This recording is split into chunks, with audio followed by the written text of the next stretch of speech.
চলে আসলাম আজকে আপনাদের সাথে পানির মতো সহজ একটা চকলেট কেকের ডেকোরেশন ভিডিও নিয়ে। আসসালামু আলাইকুম এভরিওয়ান, কেমন আছেন সবাই? আশা করছি সবাই অনেক বেশি ভালো আছেন। তো যাই হোক, এই যে আজকে একদম পানির মতো সহজ একটা ডেকোরেশন আপনাদের সাথে শেয়ার করছি। আর আজকের এই চকলেট কেকটা আমার কোনো ধরনের অর্ডারের কেক ছিল না। এটা মূলত আমি একজনকে গিফট করেছি।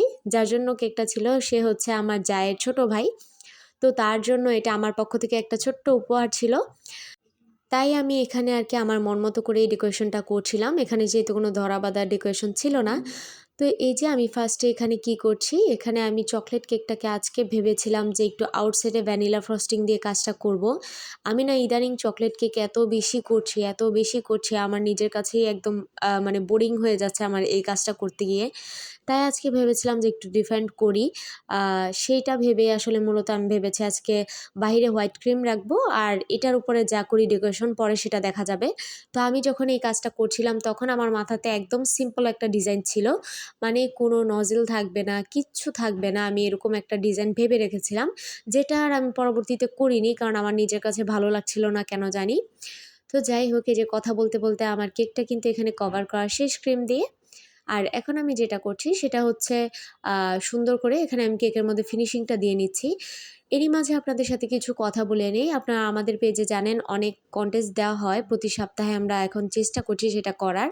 তো এই কনটেস্টে আপনারা যারা জয়েন হয়েছেন অযথাই দেখা গেছে আপনারা একেকজন ৩টা ৪টা কমেন্ট করেন বা কোনো একটা গঠনমূলক কমেন্ট করেন না, নাইস, নাইস, তারপর very nice, beautiful, wow, emoji, এই ধরনের স্টিকার বা এই ধরনের কমেন্ট প্লিজ কেউ করবেন না। একটা গঠনমূলক সুন্দর একটা কমেন্ট করলেই কিন্তু হয়।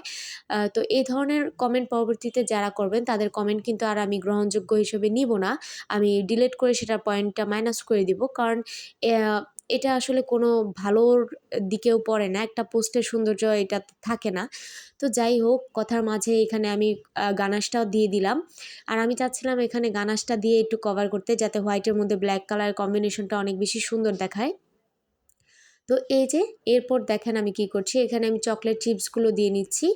আমি ভেবেছিলাম আজকের এই ডেকোরেশনটা আমি জাস্ট চকলেট চিপস দিয়ে করব, মানে এই যে গানাশটার উপরে আমি এখন চকলেট চিপসগুলো দিচ্ছি সাইড দিয়ে, এটা দিয়ে আমি ডেকোরেশনটা কমপ্লিট করব। কিন্তু আমি না পরবর্তীতে আর আসলে এটা রাখতে পারিনি।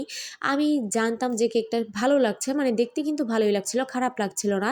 কিন্তু তারপরে আমার মনে হলো যে বাচ্চা মানুষ, তার কাছে কি একদম সিম্পল এরকম সাদামাটা কেক পছন্দ হবে?